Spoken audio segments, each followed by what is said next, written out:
timu tishio sasa hivi, na hali ni hiyo hiyo kwa Yanga, kwa Simba, kwa Azam na Singida Black Star pia Big Stars, na naamini timu zote hizi zina uwezo wa kufanya vizuri kwenye hatua hii na tukasonga mbele. Kwa hiyo mimi niwatie moyo, nchi nzima iko nyuma yao.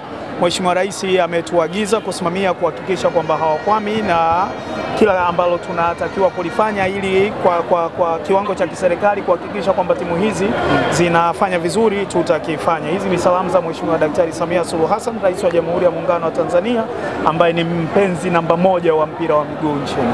Huu ni mchezo wa kwanza wa kundi B la Ligi ya Mabingwa barani Afrika ambalo walisema kundi B walisema ni kundi ambalo ni la kifo. Pengine kwa michezo inayokuja kwa wananchi Yanga Afrika, unaiona wapi Yanga Afrika? Ilikuwa linatajwa alikuwa ni kundi la kifo, na moja ya timu zilizokuwa zinatajwa kwamba ni timu kali kabisa ni FAR. Na FAR kama ambavyo unaona wamekufa hapa leo, na hata ile goli moja walilofungwa naona kabisa wanaenda wakishukuru. Kwa hivyo mimi sidhani kama ni kundi la kifo. Ni kundi la kifo kwa sababu timu zote ni kali ikiwamo Young Africans, na naamini tutapata matokeo na wataenda hatua inayofuata baada ya hii ya makundi. Kwa hiyo ambacho amekifanya Young Africans mheshimiwa, inatupa taswira gani sasa huko mbeleni kwa michuano hii ya kimataifa? Dalili nzuri kama ambavyo nimeshasema, naamini timu zote za Tanzania zitafuzu kuendelea kwenye hatua inayofuata.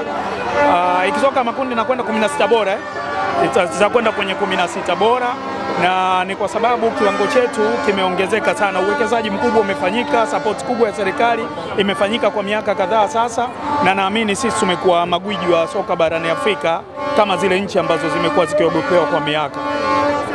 Nawashukuru. Asante sana. Aviator, rusha ndege, ushinde. Wapi utatua? Uamuzi ni wako. Aviator inapatikana kupitia pmbet.co.tz.